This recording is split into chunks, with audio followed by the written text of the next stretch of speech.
Hello. We are back after our trip to the desert and the heat. And I came back to this cold Alaska damn stuff here. Brr.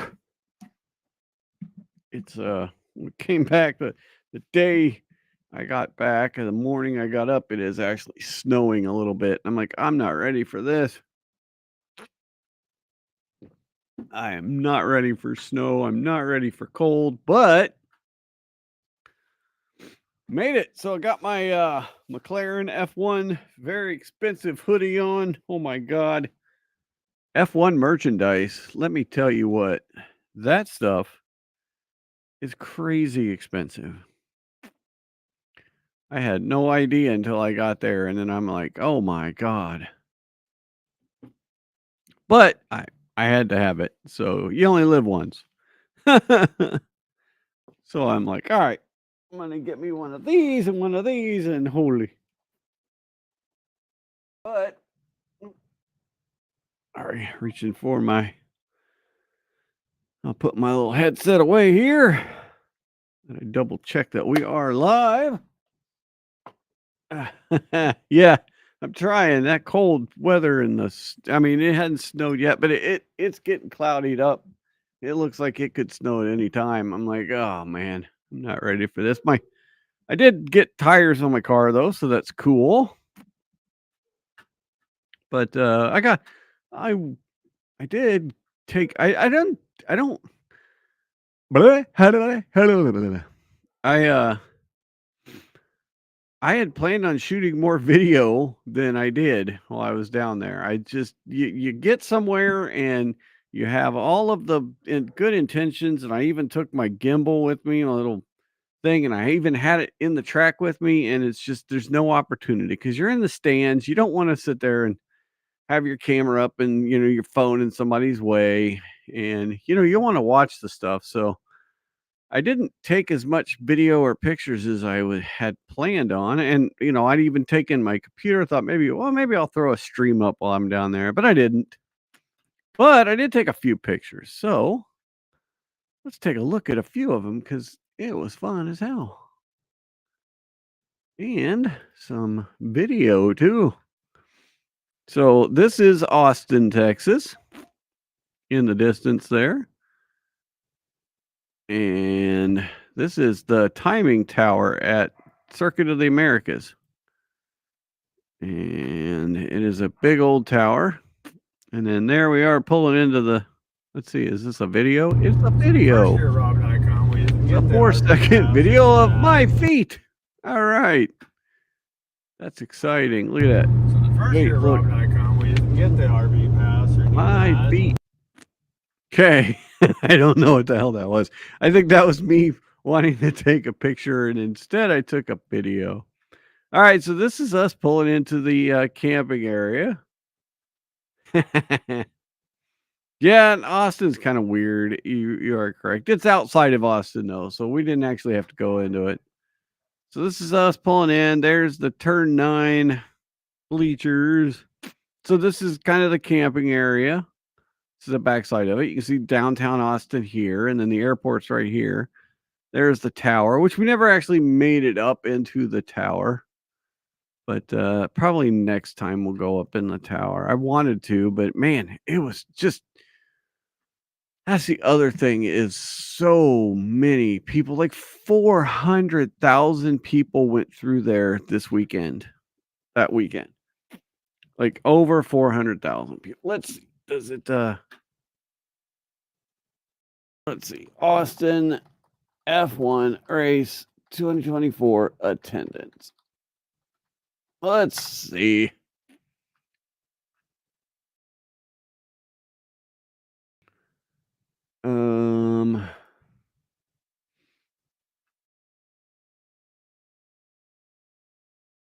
Okay. Silverstone for the it's not really telling me.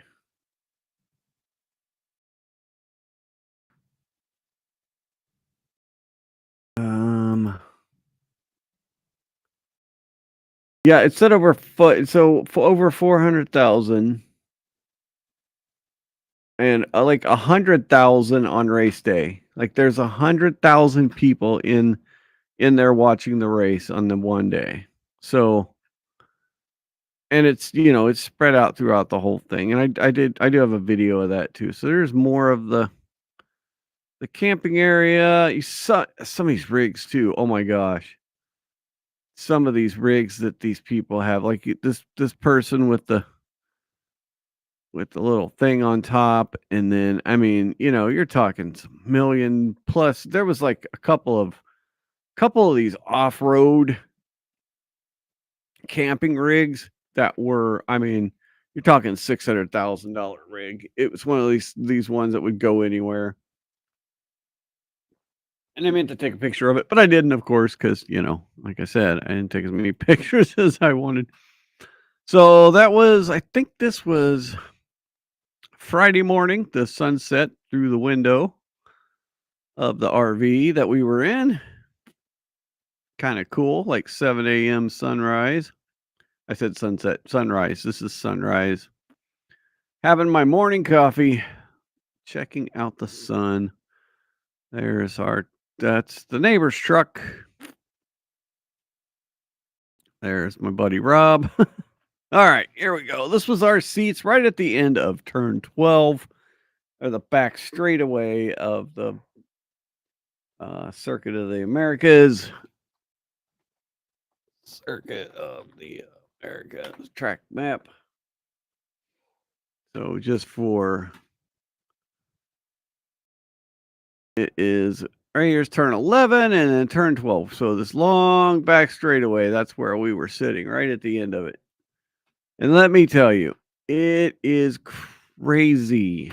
All right, so this is, I think, the legend cars. Yeah, so ooh, see that guy didn't make, oh no, this was the Porsche Cup cars. Porsche cars. You see how fast they're going?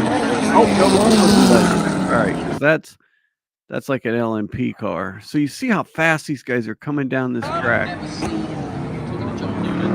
And this was practice, so they're just getting in. But see how fast they're going, and then you just don't think they're going to make the corner. You really don't. Sometimes they don't, especially these guys that don't know what, These cars are like old sports cars, past sport. I say old, but sports cars that people have that are race cars. They're real race cars, but people have bought them and now they're racing them in this private series. Well, you have to be able to afford the race cars, right? So if you can afford to buy one of these old race cars, then you could race in this series. And let me tell you, there were all kinds of this is a cool one though. This car right here is the old 10 car of Ricky Taylor and Philippe Albuquerque. So this is like an IMSA car, American Le Mans car that won a lot of races. This car won a lot of races back when they were doing that Daytona prototype cars. So that they actually won the race. And then you see you've got other sports cars. You got Porsches and Audis. That was an old Beamer right there, like an 80s Beamer. So anywhere from like 80s up to like 2017.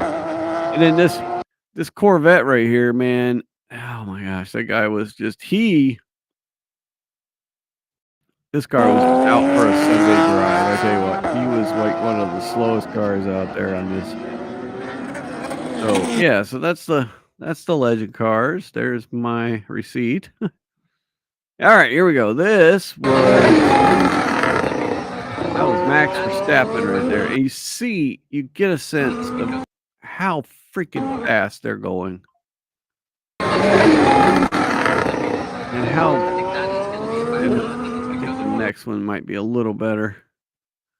But just to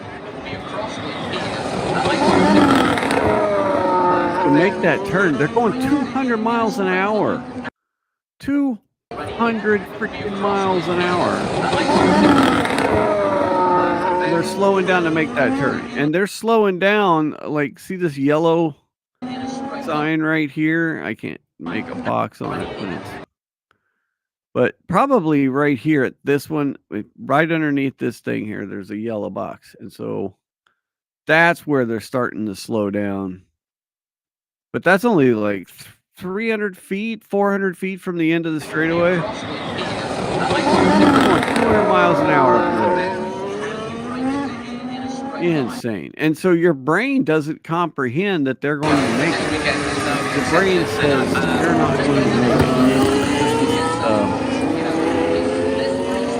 I don't remember. This might be qualifying. So I think this is qualifying for the sprint race. So they're basically waiting their turn in lines to get this. Okay, so this was, and then this is turn 1. I walked all over this place, but turn 1, it's a pretty famous turn at Circuit of the Americas because it goes uphill, goes around this hairpin, and then back down the hill.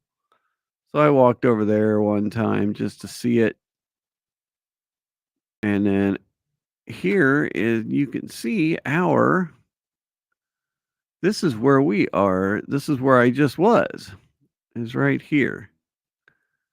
So we blow it up. There's our grandstand right there. So this is the back of this is the iPhone 16 camera, by the way, which is really good. But these are, these things over here are like the VIP suites, which are right next to our grandstands. And then this is our grandstand. And I think we were right here, like 5 rows up. So like, yeah, right in this area right there. That's where we were. So yeah. And so then this is turn 1. Like I said, so you see it goes up the hill. And I think I got a little video from turn 1. Historic races. You will get a chance to go in the paddock. They take that turn and go back down the hill. Pretty famous turn. You can see it is a ton of people. All right, another little video here. 30-second video. Got a little longer video. Let's see.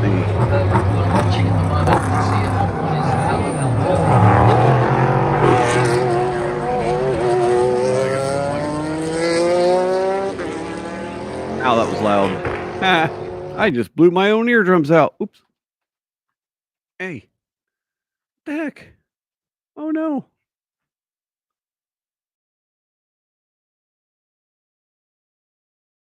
What did I do?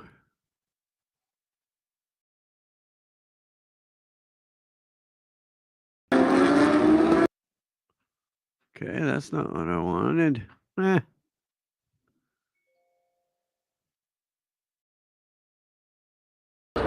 Okay, this is the video.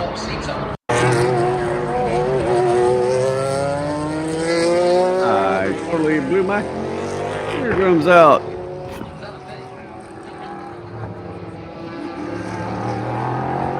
So, yeah.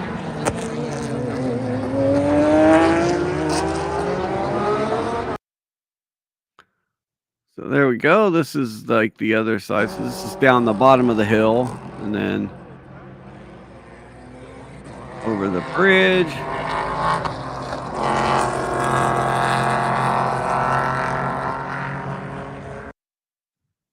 This is, the upside down picture or video. Not sure why it was upside down. That's really weird. I guess I realized it. Like, oh, I'm filming this upside down. And then this is the S's right here. So they go through there and they go through these S's.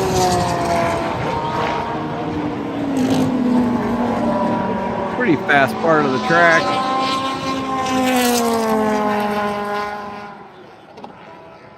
Ah, I missed that already. Such a fun time. Such a fun sound of cars going really fast. All right, there's the next day's sunrise. This is a Lamborghini, which was at the VIP parking down at the bottom of the camping area. Thought it was a really pretty car, so I took a picture of it. And then this was, I believe, Saturday. No, para toda la gente. Lo bueno tener gente adelante, mira. And Guess I we're guess standing. we're standing up. This was the beginning of the sprint race. This was lap 1 of the sprint race. So this is the F1 sprint race here.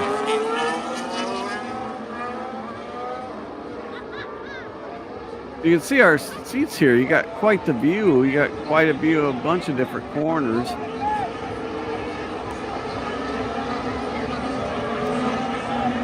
Tons of fun. And I think that's all the Mexican people love Checo Perez. Perez is their favorite racer. Okay, so this is that is drones. This is in the sky of the Eminem did a show on Saturday night, and then they had a drone show, and this actually worked. And I actually got a longer video. I'll show you here real quick. Let's see if I can. Let's see if I'm logged into OneDrive or not. Nope. Let me try it over here.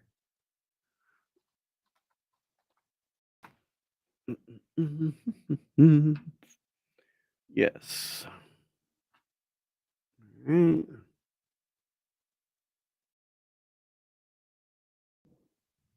My files. Where did I put it though? Oh boy.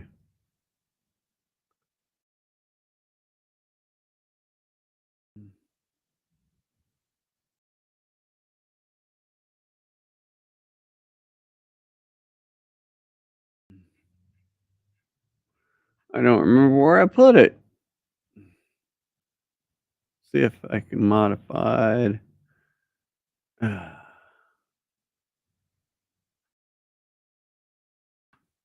Man, I loaded it up today and I don't remember where I put it. I'll have to find that. But yeah, so it was a big old drone show in the sky. And I mean, that drone show stuff is really crazy. Oh my goodness. It is freaking crazy. Oh, there we go. I got it. So let's see here. Damn. Look at that. Those are the shape of the track. Track Yeah. in Texas. They had the track in Texas. All right, you don't need to hear the stupid commentary from myself. But these are all drones. So it drew a car. They drew a car. See the wheels turning? That's freaking crazy.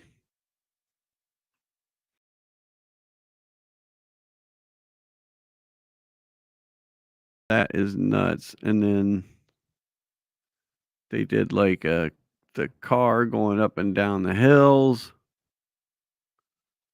And then they did these shapes.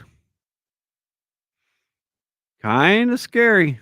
I'm not gonna lie. It's neat, but it's also kind of like, whoa, what the hell?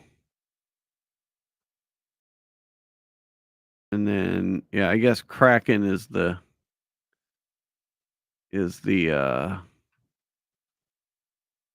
company that puts this on.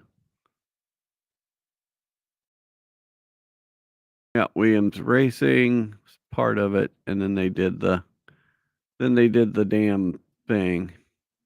I'm like, and it worked. That's the crazy thing too, is that worked. I put my camera up on it and was able to go to the website that it was on. That was nuts. I'm like, oh my gosh, you're kidding me. All right, what else we got? Fucking headlights are ruining. Oh, turn that off. Okay, next day. Let's see if I got the one where you can see all the people. So see all these people over here on the hill.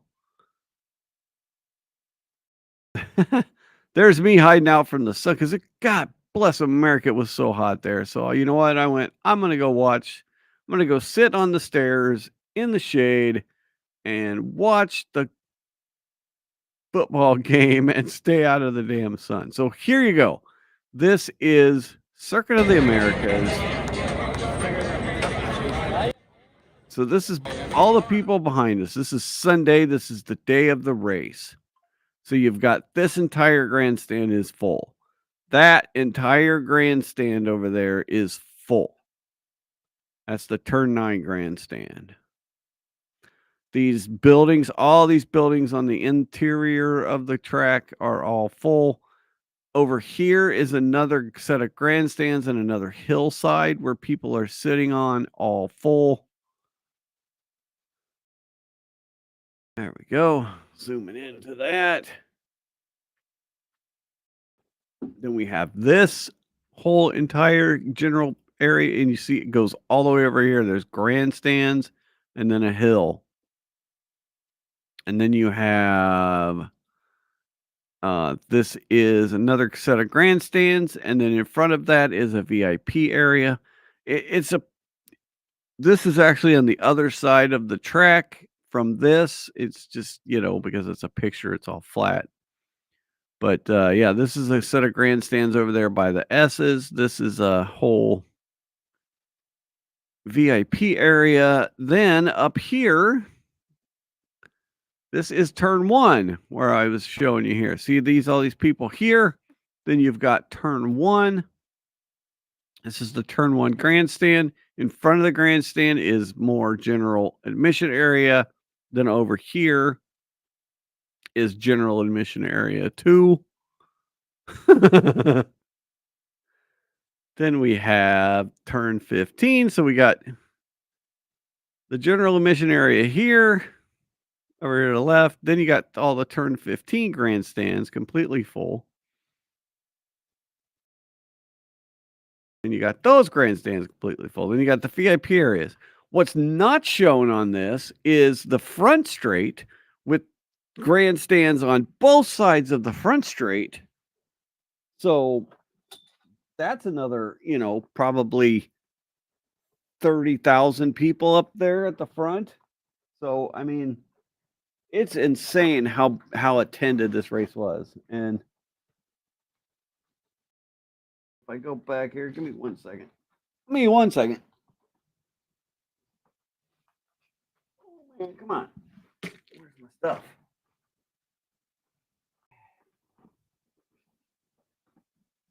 So the fun thing about this is if we go back, this is a bridge right here that crosses the track. And then there's another bridge that you can't see in this from our seats. But in order to get to the camping area, which is actually, I think you can, so this behind this is the camping area. This is the camping area where we stay. And so, we are on the other side of the track from that. But in order to get there, you have to cross 2 bridges. And oh my gosh, the Saturday night with the Eminem concert was, oh my gosh. So everybody was trying to go to the concert. So they're going that same way. And so it was so packed. I have never seen an area packed with so many people. It took probably an hour to get back. It's a 15-minute walk if you can get right to it. But it took us an hour to get back to the camping area because there was so many people. I mean, it was just crazy. So yeah, that And then you see that's the rest of our grandstand right there, back behind me. So, yeah. That was my weekend in a nutshell, and then I think this was the start of the race here.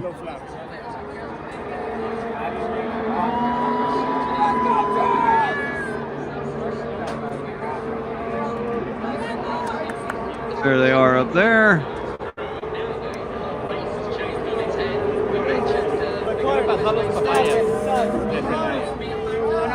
I don't know if this is the first lap or the second lap. I think this is the first lap, and I had a bunch of people in my way. See all the cameras in the way. Yeah,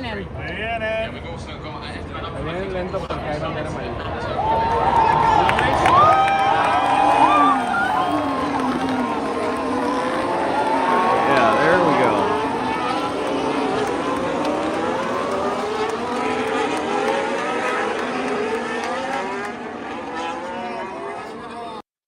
First lap of the race, and I think I got the second lap, and then I kind of stopped videoing it after that. Let's see. There we go. Ferrari.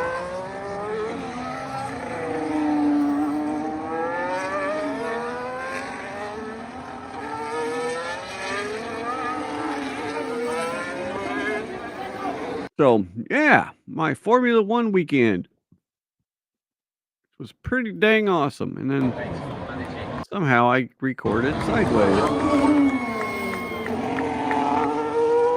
I'll have to go fix that later. But yeah, that was my time away. That's what I was doing this last week. So it was fun. It was a very good escape. Got away from all the freaking craziness going on.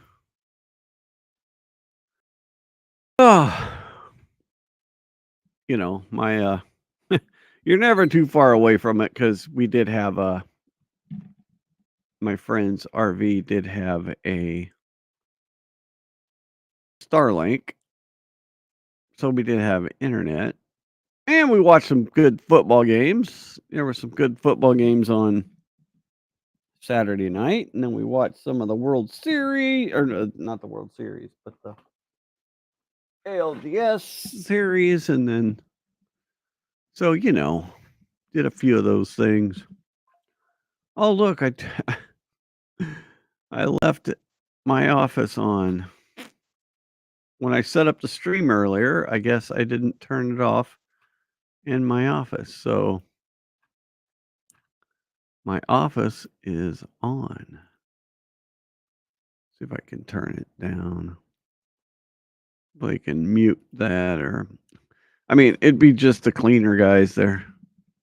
Nobody else would be in the office right now, I don't think. What time is it? Yeah, shouldn't be. Shouldn't be anybody in the office there. I just didn't realize I didn't turn it back off, so it is.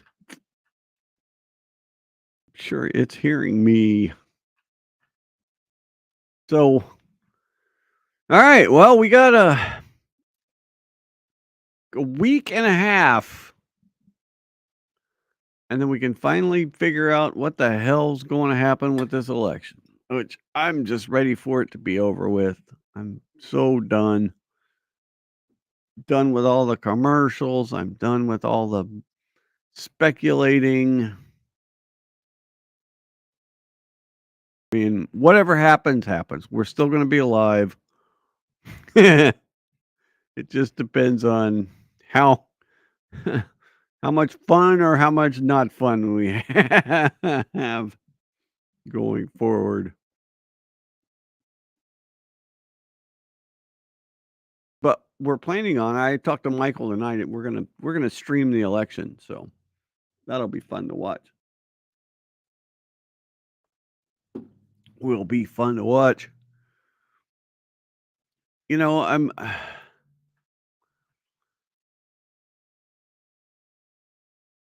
I don't know if you guys ever watched old Glenn Beck back in the day, but I did. I watched when he was on. Oh God, cool. when old Glenn was on, um, he was on CNN, and then he went to Fox. But when he was on CNN, and I think it was on Fox, he used to do that. And I haven't watched him in a while, but he used to get on his socialist. Used to get on his chalkboard here and talk about things and lay things out. And he always talked about this Cloward Piven strategy. And if you go back, I mean, this is a real thing. They wrote this real paper about how you break down the system, basically. And there's a lot of stuff that makes sense of how things are going right now. I mean, it really does. I want to come back to this. Communists. I want to take a little peek Socialists, at this. globalists, anarchists, and Islamists will work together to destroy capitalism, Israel, and the Western world. So we have leadership now that are communists and socialists. The socialists are in charge of England and France, maybe with this next election here in America. England just basically went very far left. So did France. In fact, France, even though they voted a different way, they were not allowed to actually incorporate the way they voted, because their system is completely different than ours. You also have the unions, the teachers' unions, and the SCIU that is doing everything they can to push this agenda to end capitalism and introduce a new system. We also have leadership in companies, the WEF. Correct. The companies, the corporations, which have outsized power right now. And if you go back there here, and I will show you the that this is a real thing, this Cloward Piven strategy. It was outlined as a political strategy outlined in 1966 by American sociologists, political activist Richard Cloward and Francis Fox Piven. They're both still alive. They're both still people. Oh, cool. Yeah, like I said, I haven't watched Glenn in a while. So when I saw this and I saw the old chalkboard, I was like, oh my goodness. And he used to talk about this. He really did. And it's cool that he's brought it back up. So where was I? Here we go. Most elites and banks that are globalists. Now, sometimes they're both of these. Then you have the Islamists, open borders. These guys are pushing open borders to bring us down to a third world and an Islamic country. That's what the Islamists get out of this. They get to take over the West. And as you've seen, there is quite the influx of people into Europe, especially from, Afghanistan, and just basically a bunch of the Muslim countries are flooding into Europe right now. If you watch the videos from Europe, it is so important you see it's everywhere. These countries are losing their identity entirely. So let me just give you this real quick.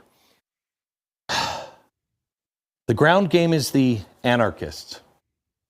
Mm-hmm. The communists and socialists and the globalists, their goal is to end capitalism, give us a new system, and it's going to be a global system, an oligarchy, and the elites will run it, and you won't have anything to say about it. Remember the WEF, you're not going to own anything, but you'll rent from these guys. Yes, that is correct. That's what they're trying. That's why you see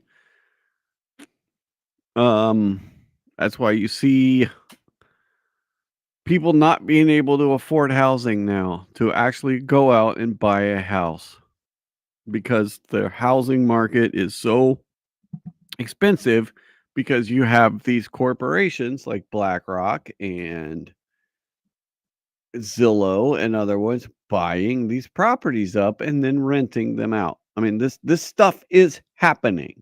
This is happening right now. We see it every day in our lives. Okay. They need to topple the West. They have to. To be able to replace it, you have to collapse it. Well, one of the communists and socialists that we know of is Cloward and Piven, two professors, I think it was at NYU, and I talked about them years ago. Their whole strategy is how to collapse the West. And what do? You overwhelm everything. Why do you think California voted to give everybody loans and you're not a citizen? Why? It will collapse the system. What will happen with all of these, with open borders? It will collapse the system. But it'll also put other people in charge, and they will destroy us on the streets, which will collapse the system. It will collapse capitalism, the Western way of life, and Israel. This is happening right now. In America, this is your last chance. This November is the final call. Get everyone you know to vote. So I thought that was interesting. And it's true. And it's funny. You talk about that in my screen share there. Ooh, my camera went off at work. All right. I think my computer locked back down. Anyway, hey, what is up with my hair too? My goodness. Look at that. Look at that craziness. It looks halfway decent when I've got the headphones on, but I take them off. It's getting long though.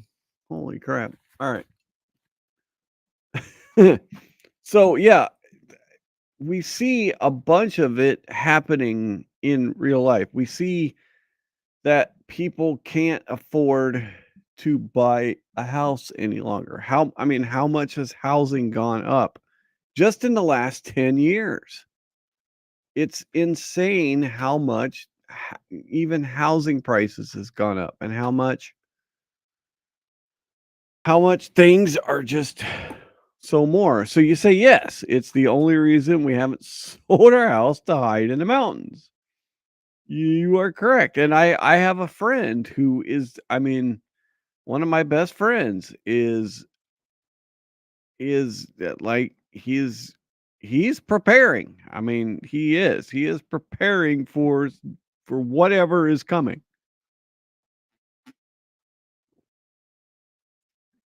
Now, hopefully it's not,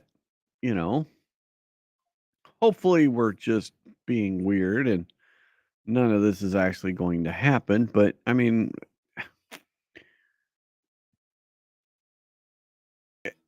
it's happened.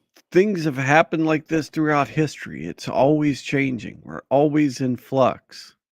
And it doesn't take much to kick things off. It hasn't taken much to wars have been fought for as long as we've had people. As long as we've been around, we've been fighting with each other. For tens of thousands of years, we have fought each other over stupid things and not stupid things.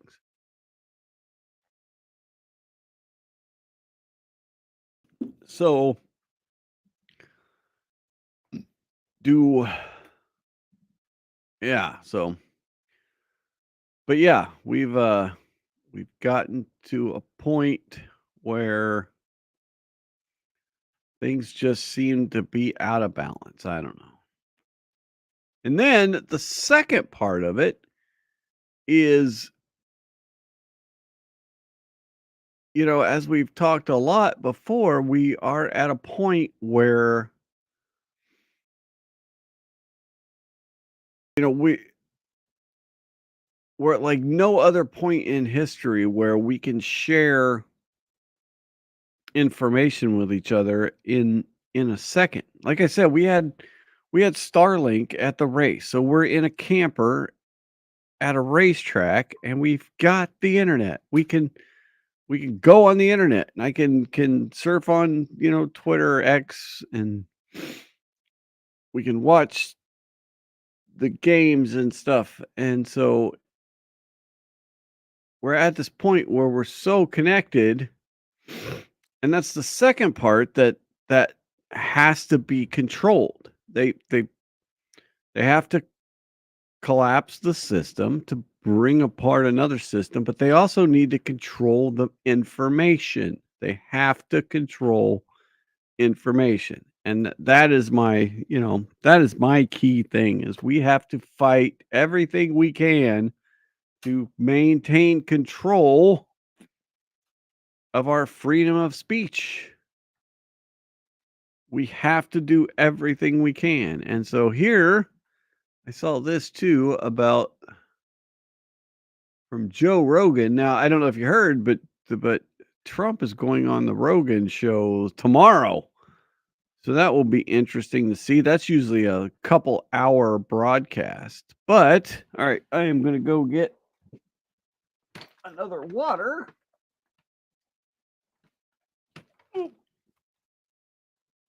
Hang on a second. Let me put, because I want to hear this too. So we're going to play this little Rogan clip while I drop my. Oh, I dropped a little cup thing off of my headphone here. Just a little setback. All right, I am going to turn this on. And then I'm going to go get a water. And we're all both going to listen to it. All going to listen to it at the same time. Because we have the technology. I just got to get on the show. There we go. All right, look at that. I'm kicking butt here. Okay, share screen.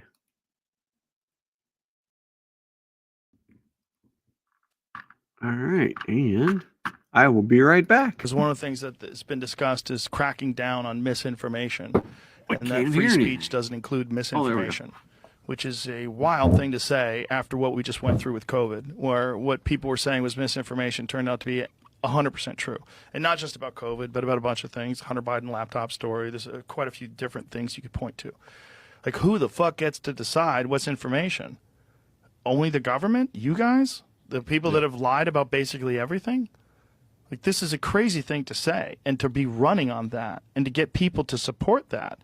Just the lack of understanding of what it means to be able to freely express ideas and communicate, and whistleblowers from corporations that are telling you about something they're doing that's illegal, whistleblowers from government agents that are telling you they're spying on you when it's illegal, all that shit. Like, to have that be filtered through the government is an insane position. And yet that's something that they talk about, and this is something, bizarrely, that the left supports. Well, even if it is most of the stuff they call misinformation isn't, but in the case when there's something that is it's just not true, plenty of that goes around the internet, that's still free speech too. You have the right to say things that are not, as long as you're not slandering somebody, you have the right to make claims about the world that don't happen to be true. So the idea that doesn't qualify as free speech is, of course, absurd. But then that also requires some central authority to be the arbiter of what is true and what is not. Exactly. And it's like a childish view of truth and lies.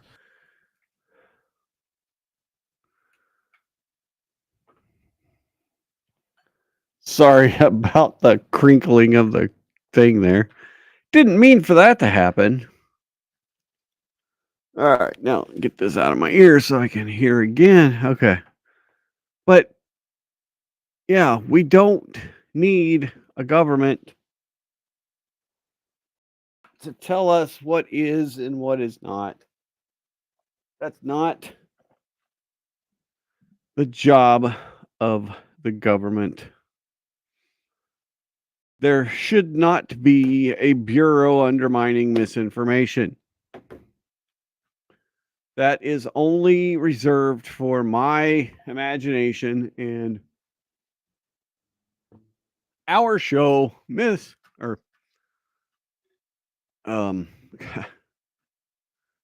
a complete blank there. What was I saying?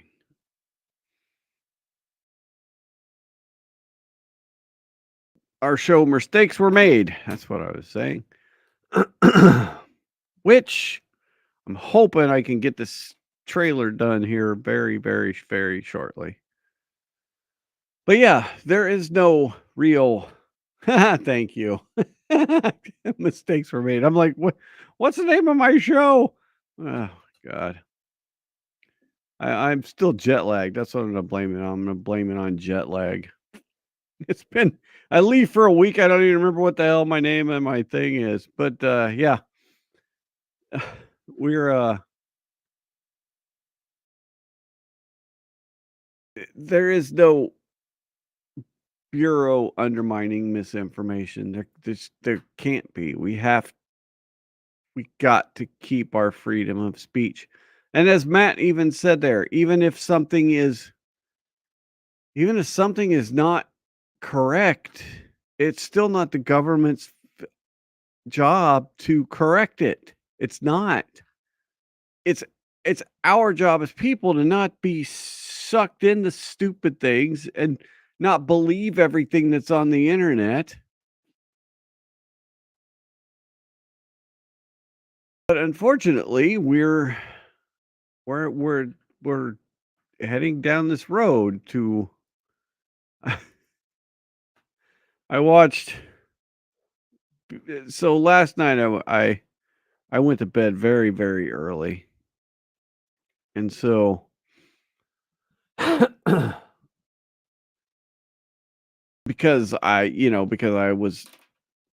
got home the night before at like 2 in the morning, and then had like a couple hours of sleep, and then got up and went to work, and so I was just by 9 o'clock last night I was done. I was like, I'm done. I am out.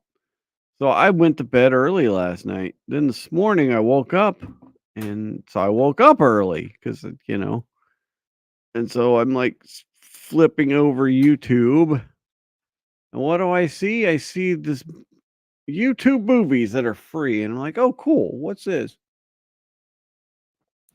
And this movie was an hour and 24 minutes. Even with credits, that's not very long. A little movie called Idiocracy by Mike Judge.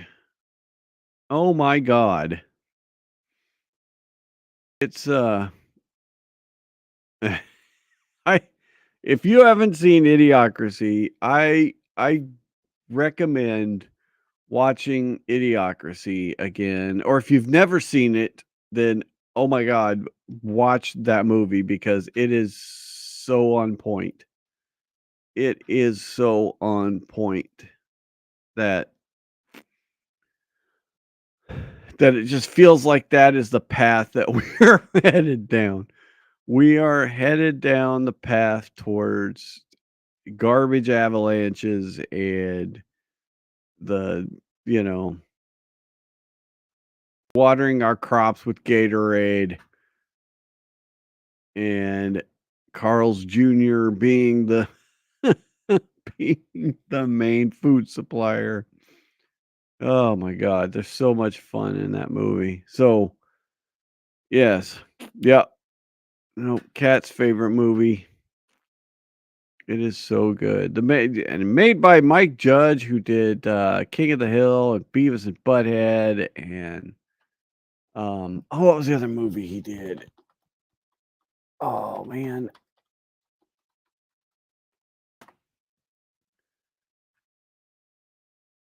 So he did Beavis and Butthead, King of the Hill, and then Idiocracy. God, I thought there was another like really big movie he did. But yeah. No, he's a Office Space. That Mike Judge was Office Space too. Which, if you've seen any of those, you know how freaking funny that stuff is. So I recommend go watch Idiocracy again. All right, what else we got that jumped out at me?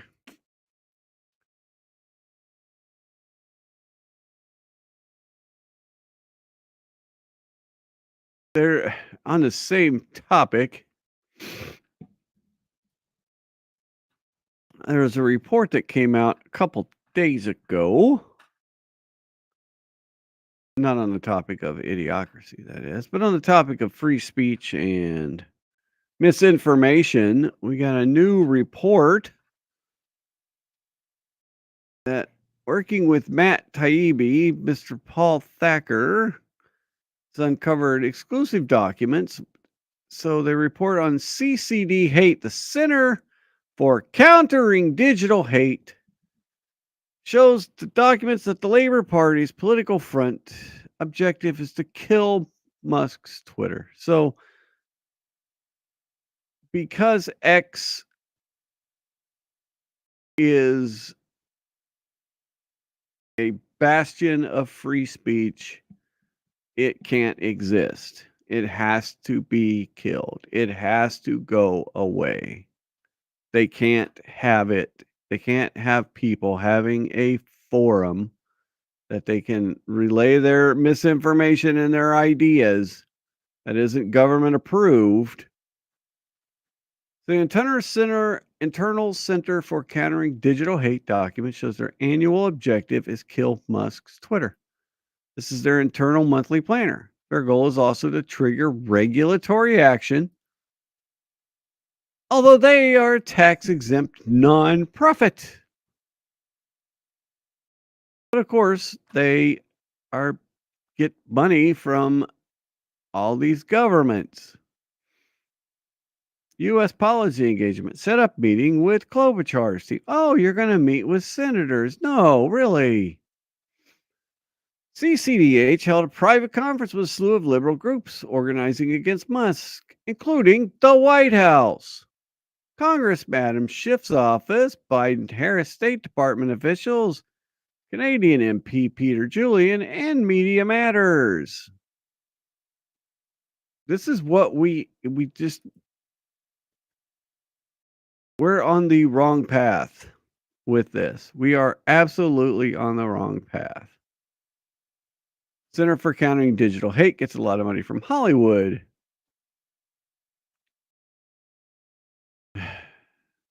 So, yeah, all these entire documents, which I want to go through and get some of the highlights out of, show that there is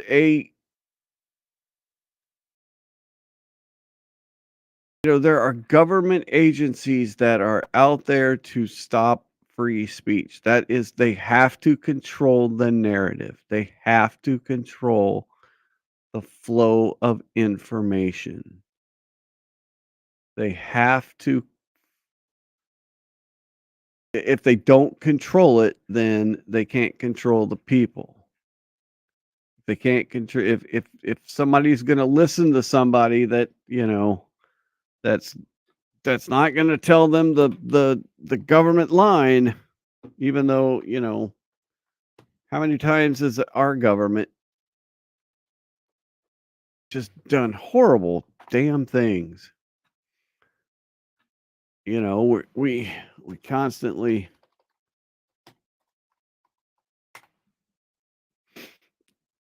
experiment on people, and yeah. So those people are not the ones to tell us what is right and what is wrong. All right. I think I'm about done. The only other thing is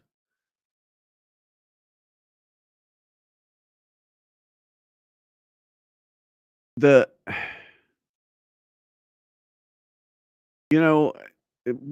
at such a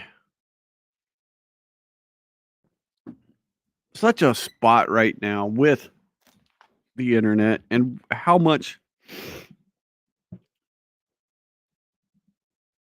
content is out there and how many people are on YouTube, and Rumble is trying to make a comeback, or trying to make a platform where people can have free speech. YouTube, you got to be very careful what you say. And then you've got people that start these things, and one of them was a guy named Tim Pool, and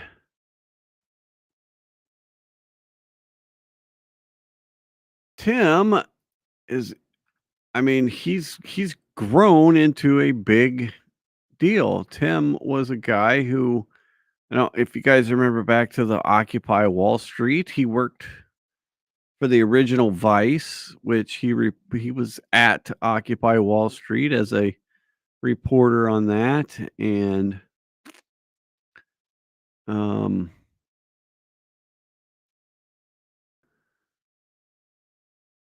then started reporting, then built his own studio and started with a guy named oh damn it, I just lost it.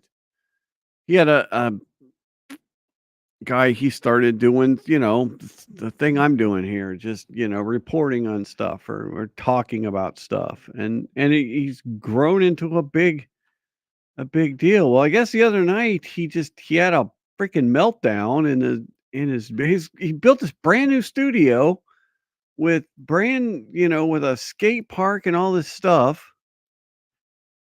And now he's gonna he talked about shutting down his stream. I stopped watching Tim. I enjoyed Tim's stuff, but it just got one, it got monotonous. Two, his co-host or whatever is just annoying as shit.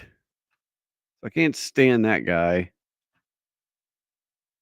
I want the 14 words across, 50 seconds, street or whatever. I want it right in front of Central Park on Billion. So Tim Pool fought his entire staff of Tim Casario after announcing his girlfriend's pregnancy and says he's using to save money to buy ad space. Millionaires Row, the 14 words. You know what that is? No. The Nazi slogan. Oh, wow. I want the 14. I don't know what the hell that is. But yeah, the other night he basically he had he fired a bunch of his staff, I guess, and he is retooling his show. But I guess he just basically went on this whole, maybe this one show it a little better. But he went on this whole woe is me thing. I work 16 hours a day and it's like oh yeah, no, he's got a really great studio. He's got a wonderful thing that he's put together. Streaming is that's not freaking hard. What you do is not hard, dude. It's not. You don't have it hard. I don't know. 12th studio failure this morning. The new one. Yeah, the new studio failed. And, my attitude with that is kind of just like, yeah, if we can't make cameras and a computer work, and despite all the previous failures we've had, there's not a single person here who can make sure that either the studio is operating or so hire people that are competent. Secondary studio is operating. We've gotten to a point in the company where everyone's kind of just kicked their feet up and said, I'm doing what I need to be doing. Yeah. And then that just means I'm Sisyphus pushing the rock up. The problem is people are sitting on the rock. You know what I mean? Yeah. Oh, woe is me. He hires the skater fans to run a political podcast and is somehow shocked that they don't know how to run a political podcast. Live streaming, which turned into working for Vice, working for Fusion, and then starting my own company, and then transforming that slowly into a podcast. And then, here we are. So when I say complain on the internet, what I really mean is, I was talking to some friends of mine earlier who pro skaters, and we were talking about why. I'll put it in my words, not theirs. Them. They're very cool. Yeah, I like them a lot. So for 4 years, we've been trying to do a show that is built around, we have this awesome property, we have skate parks, we have Willy Wonka's candy factory or whatever, chocolate factory. Why can't we get people to just do something? Because if you haven't earned it, you're not as thirsty for it. Perhaps.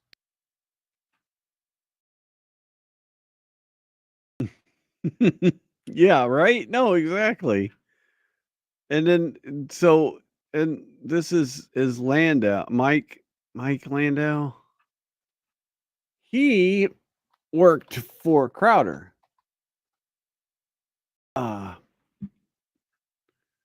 he was Crowder's second, like co-host or whatever, for a long time, and then he was kind of unceremoniously when Crowder left the Blaze and went to his own thing, he just kind of got shoved away, right? And I guess he had a really screwed up contract, and I don't know.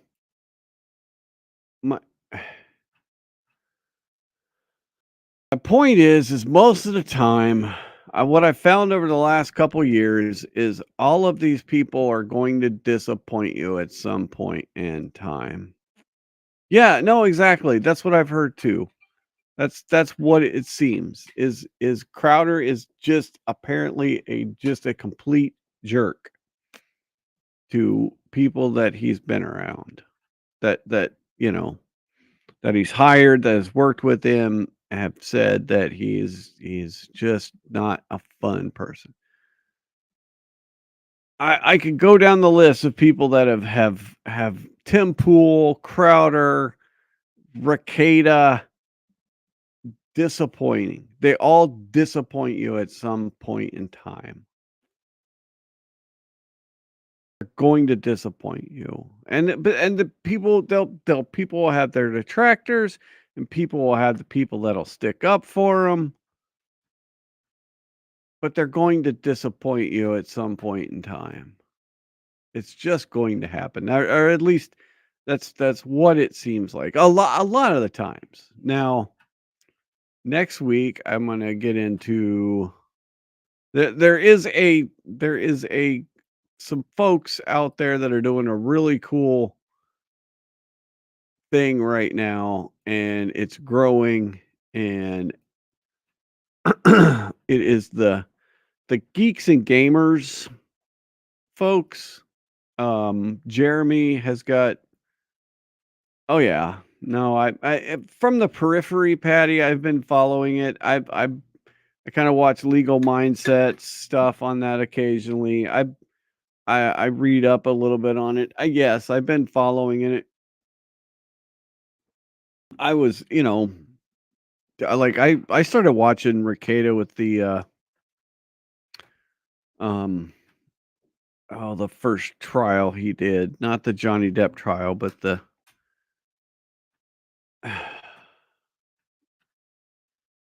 kid who the Wisconsin kid. Why can't I think of his name? I can't think of anything. When you get older, your memory just goes. Kyle Rittenhouse. That's when I started. Yeah, thank you. Thank you. That's right, the Rittenhouse trial. So I started watching it with the Rittenhouse trial, and and then I thought his stuff just, it was great for a while, and then it wasn't, and then it got just weird, and he started getting a lot more degenerate stuff, and then it's just kind of like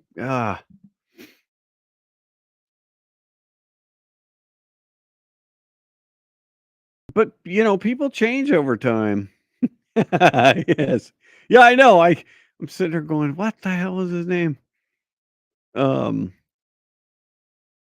So yeah, I mean it, and so I haven't gone back. I would catch the Tim's show every day, and I can't do it anymore, and I haven't done that for a year. Crowder, or I'm just so it's weird. We've got all this really cool stuff, but anyway, if you haven't seen it yet, exactly. Find keys too. Oh my god, don't even get me started on the keys.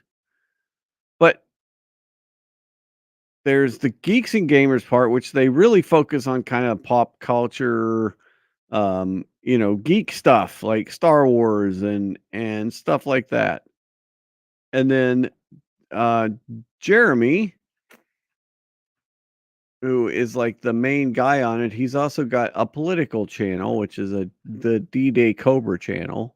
Now, he is a very, very much a strong Trump supporter, but they have a lot of fun. That's the thing, is they have a blast. Those guys have a lot of fun with each other, and it shows in their programming, and it shows in what they talk about. And they do a couple of shows daily. They do one in the morning for me. It's like 7 a.m. for me, so